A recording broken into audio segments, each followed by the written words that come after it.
ਸਤਿ ਸ਼੍ਰੀ ਅਕਾਲ। ਚੜ੍ਹਦੀ ਕਲਾ ਟਾਈਮ ਟੀਵੀ ਨਿਊਜ਼ ਦੇਖਣ ਵਾਲੇ ਸਾਰੇ ਦਰਸ਼ਕਾਂ ਦਾ ਮੈਂ ਰਾਜਵਿੰਦਰ ਕੌਰ ਸਵਾਗਤ ਕਰਦੀ ਹਾਂ। ਖਬਰਾਂ ਦੀ ਸ਼ੁਰੂਆਤ ਤੋਂ ਪਹਿਲਾਂ ਇੱਕ ਨਜ਼ਰ ਮਾਰ ਲੈਂਦੇ ਹਾਂ ਸੁਰਖੀਆਂ ਦੀ ਵੱਲ।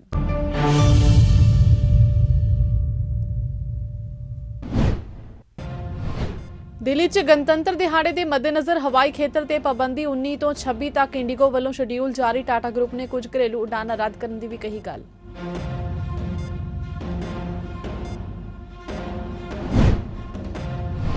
ਮੁੱਖ ਮੰਤਰੀ ਭਗਵੰਤ ਮਾਨ ਕਰਨਗੇ ਸ਼ਹਿਰਾਂ 'ਚ ਨਵੇਂ ਵਿਕਾਸ ਕੰਮਾਂ ਦੀ ਸ਼ੁਰੂਆਤ। ਨਗਰ ਨਿਗਮਾਂ ਤੋਂ ਮੰਗੀ ਗਈ ਰਿਪੋਰਟ। ਨਗਰ ਨਿਗਮ 'ਚ ਆਉਂਦੀ ਹੈ ਕਵਾਇਦ।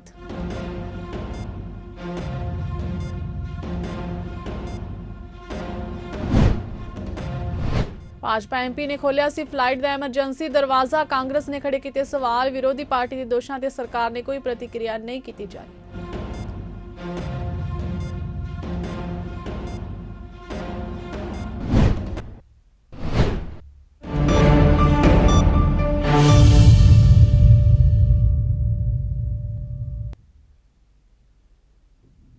ਅਤੇ ਹੁਣ ਖਬਰਾਂ ਵਿਸਥਾਰ ਦੇ ਨਾਲ।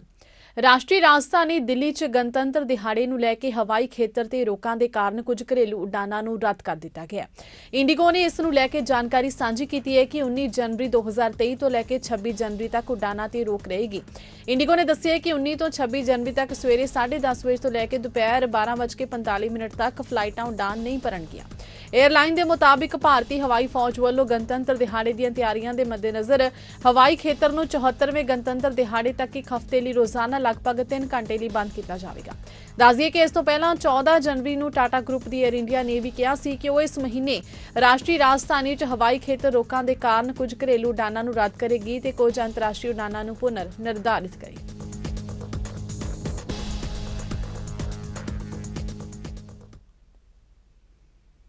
ਮੁੱਖ ਮੰਤਰੀ ਭਗਵੰਤ ਸਿੰਘ ਮਾਨ ਵੱਲੋਂ ਆਉਣ ਵਾਲੇ ਦਿਨਾਂ ਵਿੱਚ ਪੰਜਾਬ ਦੇ ਸ਼ਹਿਰੀ ਇਲਾਕਿਆਂ ਵਿੱਚ ਹੋਣ ਵਾਲੇ ਨਵੇਂ ਵਿਕਾਸ ਕੰਮਾਂ ਦੀ ਸ਼ੁਰੂਆਤ ਕੀਤੀ ਜਾਵੇਗੀ। ਇੱਥੇ ਦੱਸਣਾ ਉਚਿਤ ਹੋਵੇਗਾ ਕਿ ਆਮ ਆਦਮੀ ਪਾਰਟੀ ਦੀ ਸਰਕਾਰ ਬਣਨ ਤੋਂ ਬਾਅਦ ਜ਼ਿਆਦਾਤਰ ਛੋਟੇ ਵੱਡੇ ਵਿਕਾਸ ਕੰਮਾਂ ਦੇ ਉਦਘਾਟਨ ਜਾਂ ਨੀਂਹ ਪੱਥਰ ਰੱਖਣ ਦਾ ਕੰਮ ਵਿਧਾਇਕਾਂ ਜਾਂ ਮੰਤਰੀਆਂ ਵੱਲੋਂ ਕੀਤਾ ਜਾ ਰਿਹਾ ਹੈ, ਪਰ ਆਉਣ ਵਾਲੇ ਸਮੇਂ ਦੌਰਾਨ ਮੁੱਖ ਮੰਤਰੀ ਖੁਦ ਇਸ ਕੰਮ ਲਈ ਫੀਲਡ 'ਚ ਉਤਰ ਸਕਦੇ ਨੇ। ਸਰਕਾਰ ਦੀ ਇਸ ਕਵਾਇਦ ਨੂੰ ਨਗਰ ਨਿਗਮ ਚੋਣਾਂ ਦੀ ਤਿਆਰੀ ਨਾਲ ਜੋੜ ਕੇ ਦੇਖਿਆ ਜਾ ਸਕਦਾ ਹੈ, ਕਿਉਂਕਿ ਨਗਰ ਨਿਗਮ ਦੀ ਸੱਤਾ ਤੇ ਕਾਬਜ਼ ਕਾਂਗਰਸ ਦਾ ਕਾਰਜਕਾਲ ਪੂਰਾ ਹੋਣ ਤੋਂ ਬਾਅਦ ਸ਼ੁਰੂ ਹੋਣ ਵਾਲੇ ਵਿਕਾਸ ਕੰਮਾਂ ਦਾ ਸਿਹਰਾ ਆਮ ਆਦਮੀ ਪਾਰਟੀ ਲੈਣਾ ਚਾਹੁੰਦੀ ਹੈ ਤੇ ਉਸ ਦੀ ਕਮਾਨ ਖੁਦ ਮੁੱਖ ਮੰਤਰੀ ਨੇ ਆਪਣੇ ਹੱਥਾਂ ਵਿੱਚ ਲੈ ਲਈ ਹੈ, ਜੋ ਕੰਮ ਪੂਰਾ ਹੋਣ ਤੋਂ ਬਾਅਦ ਹੀ ਨਗਰ ਨਿਗਮ ਚੋਣਾਂ ਕਰਾਉਣ ਦੀ ਚਰਚਾ ਸੁਣਨ ਨੂੰ ਮਿਲ ਰਹੀ ਹੈ।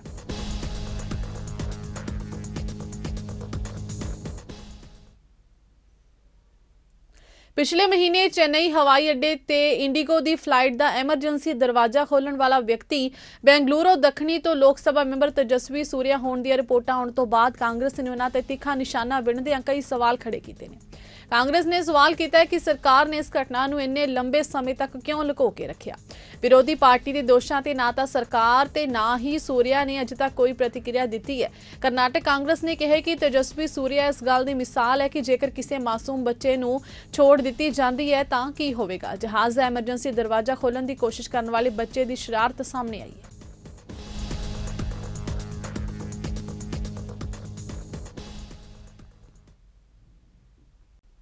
ਸੰਯੁਕਤ ਰਾਸ਼ਟਰ ਸੰਘ ਦੇ ਲਗਾਤਾਰ ਵਿਕਾਸ ਟੀਚੇ 2030 ਵਿੱਚ ਬਿਹਤਰੀਨ ਪ੍ਰਦਰਸ਼ਨ ਕਰਨ ਵਾਲੇ ਹਰਿਆਣਾ ਰਾਜ ਨੂੰ G20 ਸਿਖਰ ਸੰਮੇਲਨ ਦੀਆਂ ਮੀਟਿੰਗਾਂ ਪ੍ਰਬੰਧਿਤ ਕਰਨ ਦਾ ਜੋ ਮੌਕਾ ਮਿਲਿਆ, ਉਸ ਦੇ ਸਫਲ ਪ੍ਰਬੰਧ ਲਈ ਸੂਬੇ ਦੇ ਮੁੱਖ ਮੰਤਰੀ ਮਨੋਹਰ ਲਾਲ ਨੇ ਖੁਦ ਕਮਾਨ ਸੰਭਾਲੀ ਹੈ।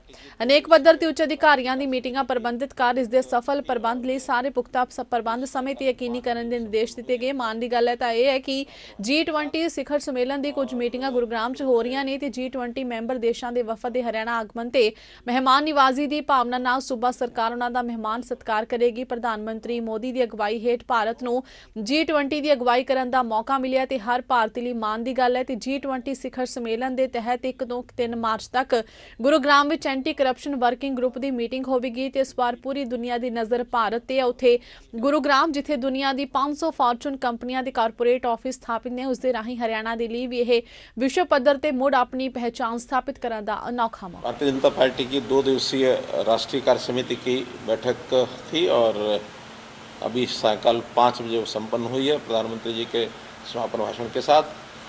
और मुख्य रूप से जो इस बार की चर्चा में जो विषय रहे, एक तो जैसे आगामी वर्ष भर में जो भी चुनाव होने वाले हैं 9 राज्यों के चुनाव होंगे और उसके बाद लोकसभा का चुनाव होगा।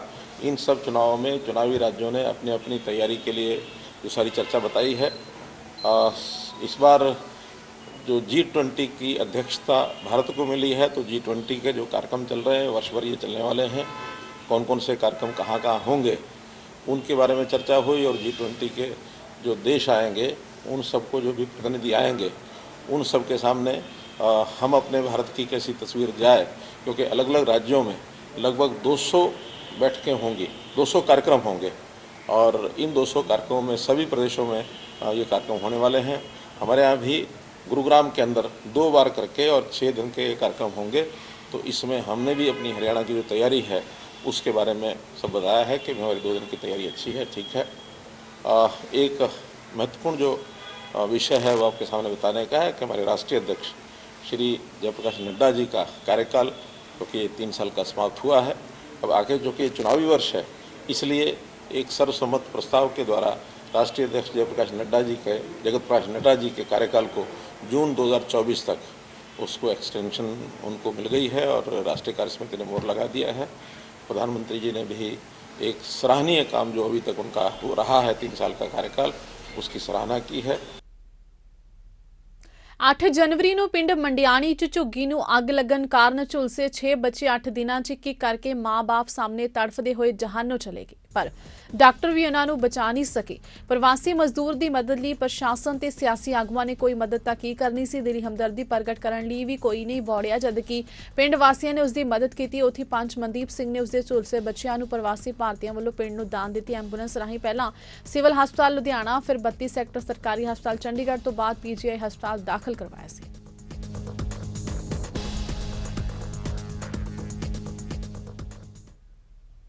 लगातार चौथे दिन पए कोरे दे कहर ने आलू, गोभी, मटर मिर्च की फसल बुरी तरह प्रभावित करके रख दी है। खास करके आलू की फसल के बूटे बिल्कुल नष्ट हो गए ने ते कोरे का कहर बारे दुखरा फरोलते हुए नौजवान किसान अर्शदीप सिंह का कहना है कि अज चौथे दिन भारी कोरे कारण 3 एकड़ च बीजे आलू की फसल 80% सड़ के सुआह हो गई। उन्होंने दस्सिया कि पैसे उधारे फड़ के पहली बार आलू बीजन वाले किसानों नूं वड्डे घाटे का सामना करना पवेगा, क्योंकि इन्ने कोरे नाल आलू का भारापन नहीं बदलेगा ते इहदा आकार भी छोटा रह जाएगा, जिस नाल आलू के उत्पादन का भी बुरा असर पवेगा। किसानों ने सूबा सरकार कोलों आर्थिक सहायता की मांग की है। लगातार पै रहे 3 दिनों के कोरे ने सब्जियां नूं बहुत प्रभावित किया। 80% तक आलू की फसल बर्बाद हो चुकी है, जिंदे करके आलू का काफ़ी नुकसान हो गया। 80% के लगभग जिहड़ा हुण आलू ग्रोथ करना सी, काफ़ी हुण इन्हां दिनां दे विच उहने ग्रोथ करनी सी, पूरी मोटाई फड़नी सी, वो उत्थे हुण गोली के रूप में छोटा रह जाएगा। काफ़ी नुकसान होवेगा जिमीदार दा। जिहड़े नवे किसान ने जिहड़े आलू की खेती की सी पहली बार महंगा सीड लैके, उन्हां लई काफ़ी नुकसान है। पंजाब दी भगवंत सिंह मान की अगवाई वाली आम आदमी पार्टी की सरकार ने सूबे के लोगों को सही सेहत सेवावां देण लई 271 डॉक्टरों की भर्ती की। उत्थे सूबे भर में आम आदमी क्लीनिक भी खोले जा रहे हैं तां जो लोग अपने घरां दे नेड़े ही सेहत सेवावां प्राप्त कर सकन। इसे लड़ी तहत स्थानक विधायक ते सिक्ख्या मंत्री हरजोत बैंस दे यत्नां सदका विधान सभा हल्का श्री आनंदपुर साहिब विच 5 नवे आम आदमी मुहल्ला क्लीनिक खोले जा रहे हैं, जिन्हां विच नंगल, भलान, ढेर, साजोवाल ते किरतपुर साहिब शामिल ने। ते इन्हां सारे क्लीनिकां दा उद्घाटन 27 जनवरी नूं कीता जावेगा। इन्हां सारे आम आदमी क्लीनिकां नूं अंतिम रूप दिता जा रहा है। इस मौके इलाका निवासी कहर सिंह ने पंजाब सरकार कोलों आम आदमी क्लीनिक खोलण दा स्वागत करदे कहा कि लोकां नूं हुण घर दे नेड़े ही सेहत सुविधावां प्राप्त हो सकण।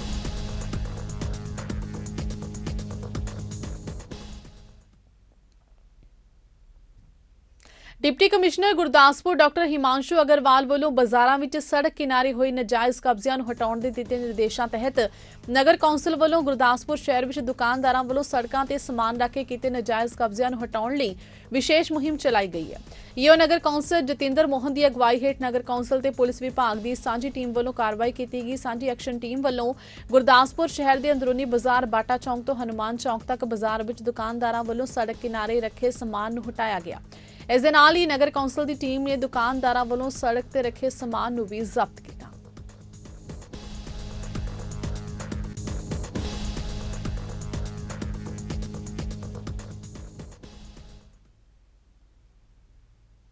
ਬ੍ਰਿਟੇਨ ਦੇ ਪ੍ਰਧਾਨ ਮੰਤਰੀ ਰਿਸ਼ੀ ਸੁਨਕ ਦੇ ਦਫ਼ਤਰ ਦੇ ਮੁਲਾਜ਼ਮਾਂ ਦਾ ਲੰਡਨ ਵਿੱਚ ਪੋਂਗਲ ਮਨਾਉਣ ਦਾ ਇੱਕ ਵੀਡੀਓ ਇੰਟਰਨੈਟ ਤੇ ਵਾਇਰਲ ਹੋ ਰਿਹਾ ਹੈ। ਫਸਲ ਨਾਲ ਜੁੜੇ ਤਿਉਹਾਰ ਪੋਂਗਲ ਨੂੰ 15 ਜਨਵਰੀ ਨੂੰ ਮਨਾਇਆ ਜਾਂਦਾ ਹੈ। ਵੀਡੀਓ ਵਿੱਚ ਕਈ ਅਧਿਕਾਰੀਆਂ ਨੂੰ ਕੇਲੇ ਦੇ ਪੱਤਿਆਂ ਤੇ ਰਵਾਇਤੀ ਭੋਜਨ ਖਾਂਦਿਆਂ ਦੇਖਿਆ ਜਾ ਸਕਦਾ ਹੈ।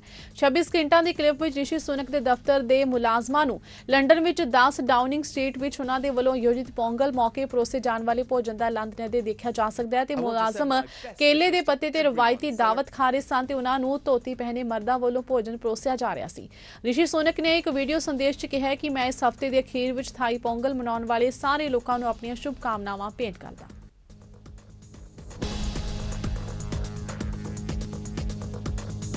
I want to send my best wishes to everyone celebrating Thai Pongal this weekend. I know how much this festival means to families across the country. And as you come together with your loved ones, I want to say an enormous thank you to British Tamils for your hard work and the sacrifices you make for the good of your families and communities, and for demonstrating the true meaning of service, especially in our NHS. Fairness, service and hard work, those are the values I was brought up with, and those are the values I'm putting front and centre as Prime Minister. Maharashtra ਦੇ ਰਾਜਪਾਲ ਭਗਤ ਕੋਸ਼ਿਆਰੀ ਸ਼੍ਰੀ ਦੁਰਗਿਆਨਾ ਮੰਦਿਰ 'ਚ ਨਤਮਸਤਕ ਹੋਏ। ਇਸ ਮੌਕੇ ਉਹਨਾਂ ਸਰਬੱਤ ਦੇ ਭਲੇ ਦੀ ਕਾਮਨਾ ਕੀਤੀ ਤੇ ਕਿਹਾ ਕਿ ਇੱਥੇ ਆ ਕੇ ਉਹਨਾਂ ਦੀਆਂ ਪੁਰਾਣੀਆਂ ਯਾਦਾਂ ਤਾਜ਼ੀਆਂ ਹੋ ਗਈਆਂ ਨੇ। ਇਸ ਮੌਕੇ ਮੰਦਿਰ ਪ੍ਰਬੰਧਕਾਂ ਵੱਲੋਂ ਉਹਨਾਂ ਨੂੰ ਸਨਮਾਨਿਤ ਵੀ ਕੀਤਾ ਗਿਆ।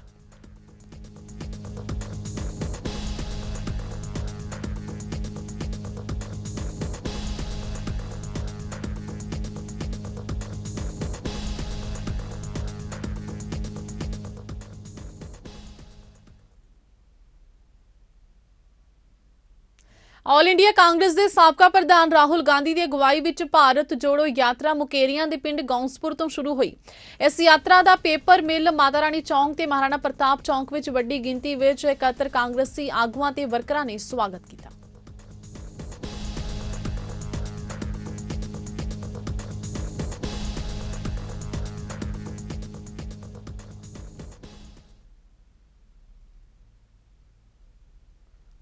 ਨੰਗਲ ਨੇੜਲੇ ਪਿੰਡ ਪੱਟੀ ਕੋਲ ਭਾਖੜਾ ਨਹਿਰ ਵਿੱਚੋਂ ਇੱਕ ਅਣਪਛਾਤੇ ਵਿਅਕਤੀ ਦੀ ਲਾਸ਼ ਮਿਲੀ। ਅਣਪਛਾਤੇ ਵਿਅਕਤੀ ਦੀ ਲਾਸ਼ ਨੂੰ ਬਾਹਰ ਕੱਢ ਕੇ ਪੁਲਿਸ ਹਵਾਲੇ ਕਰ ਦਿੱਤਾ ਗਿਆ। ਇਹ ਮ੍ਰਿਤਕ ਵਿਅਕਤੀ ਦੀ ਉਮਰ ਮਹਿਜ਼ 20 ਤੋਂ 25 ਸਾਲ ਦੇ ਕਰੀਬ ਦੱਸੀ ਜਾ ਰਹੀ ਹੈ। ਲਾਸ਼ ਦਿਖਣ ਵਿੱਚ 10 ਤੋਂ 15 ਦਿਨ ਪੁਰਾਣੀ ਹੋ ਸਕਦੀ ਹੈ। ਇਸ ਸੰਬੰਧੀ ਗੋਤਾਖੋਰ ਕਮਲਪ੍ਰੀਤ ਸੈਣੀ ਨੇ ਦੱਸਿਆ ਕਿ ਉਹਨਾਂ ਨੂੰ ਕਿਸੇ ਨੇ ਨਹਿਰ ਵਿੱਚ ਤੈਰਦੀ ਹੋਈ ਲਾਸ਼ ਬਾਰੇ ਦੱਸਿਆ ਤਾਂ ਉਹਨਾਂ ਮੌਕੇ ਤੇ ਪਹੁੰਚ ਕੇ ਲਾਸ਼ ਨੂੰ ਬਾਹਰ ਕੱਢ ਕੇ ਪੁਲਿਸ ਦੇ ਹਵਾਲੇ ਕੀਤਾ। ਜਾਂਚ ਅਧਿਕਾਰੀ ਐਸਆਈ ਰਾਕੇਸ਼ ਕੁਮਾਰ ਨੇ ਦੱਸਿਆ ਕਿ ਫਿਲਹਾਲ ਲਾਸ਼ ਦੀ ਸ਼ਨਾਖਤ ਨਹੀਂ ਹੋ ਸਕੀ ਹੈ ਤੇ ਸ਼ਨਾਖਤ ਲਈ ਲਾਸ਼ ਨੂੰ 72 ਘੰਟਿਆਂ ਤੱਕ ਸੁਰੱਖਿਅਤ ਮੁਰਦਾ ਘਰ ਵਿਖੇ ਰੱਖਿਆ ਗਿਆ ਤੇ ਜੇਕਰ ਸ਼ਨਾਖਤ ਨਾ ਹੋਈ ਤਾਂ ਲਾਸ਼ ਦਾ ਅੰਤਿਮ ਸੰਸਕਾਰ ਕਰ ਦਿੱਤਾ ਜਾਵੇਗਾ।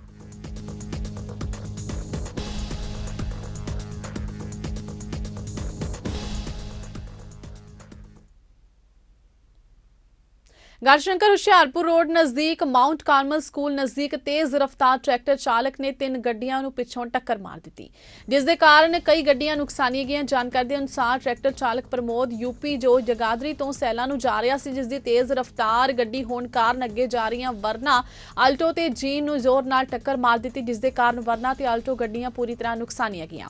ਥਾਣਾ ਗੜਸ਼ੰਕਰ ਦੇ ਐਸਆਈ ਰਾਕੇਸ਼ ਕੁਮਾਰ ਨੇ ਮੌਕੇ ਤੇ ਪਹੁੰਚ ਕੇ ਟਰੈਕਟਰ ਟਰਾਲੀ ਚਾਲਕ ਪ੍ਰਮੋਦ ਪੁੱਤਰ ਸਤਪਾਲ ਯੂਪੀ ਨੂੰ ਮੌਕੇ ਤੇ ਹੀ ਕਾਬੂ ਕਰ ਲਿਆ ਤੇ ਮੌਕੇ ਤੇ ਟ੍ਰੈਫਿਕ ਨੂੰ ਬਹਾਲ ਕਰਕੇ ਕਾਰਵਾਈ ਕੀਤੀ ਜਾ ਰਹੀ ਹੈ।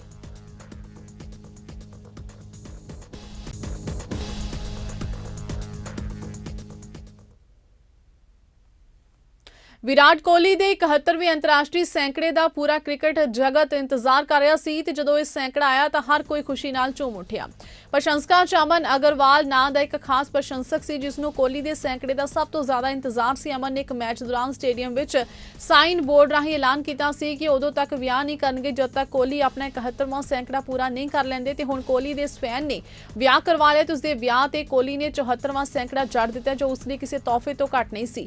ਅਗਰਵਾਲ ਨੇ ਇੱਕ ਟੀਵੀ ਦੇ ਸਾਹਮਣੇ ਆਪਣੇ ਵਿਆਹ ਦੇ ਪਹਿਰਾਵੇ ਵਿੱਚ ਆਪਣੀ ਇੱਕ ਤਸਵੀਰ ਪੋਸਟ ਕੀਤੀ ਜਦੋਂ ਕੋਹਲੀ ਨੇ ਆਪਣਾ ਸੈਂਕੜਾ ਪੂਰਾ ਕੀਤਾ। ਕੈਪਸ਼ਨ 'ਚ ਲਿਖਿਆ ਹੈ ਕਿ ਮੈਂ 71ਵਾਂ ਸੈਂਕੜਾ ਮੰਗਿਆ ਪਰ ਉਸਨੇ ਮੇਰੇ ਖਾਸ ਦਿਨ ਤੇ 74ਵਾਂ ਸੈਂਕੜਾ ਲਗਾਇਆ। ਦੂਜੇ ਪਾਸੇ ਉਸਦੇ ਵਿਆਹ ਦੇ ਪਹਿਰਾਵੇ ਵਿੱਚ ਉਸਦੀ ਇੱਕ ਤਸਵੀਰ ਵੀ ਸਾਂਝੀ ਕੀਤੀ ਜਾ ਰਹੀ ਹੈ।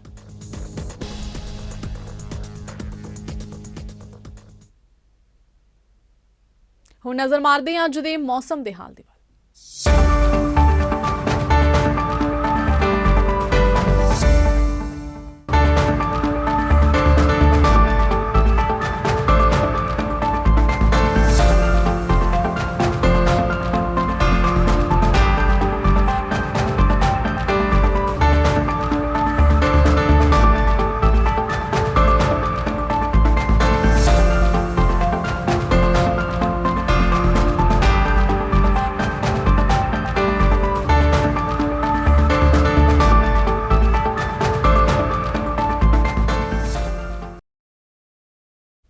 ਇਸ ਦੇ ਨਾਲ ਹੀ ਖਬਰਾਂ ਦਾ ਸਿਲਸਿਲਾ ਇੱਥੇ ਸਮਾਪਤ ਹੁੰਦਾ ਹੈ। ਨਵੀਆਂ ਤੇ ਤਾਜ਼ਾ ਖਬਰਾਂ ਦੇ ਨਾਲ ਫਿਰ ਹਾਜ਼ਰ ਹੋਵਾਂਗੇ। ਤਦ ਤੱਕ ਲਈ ਦਿਓ ਇਜਾਜ਼ਤ। ਧੰਨਵਾਦ।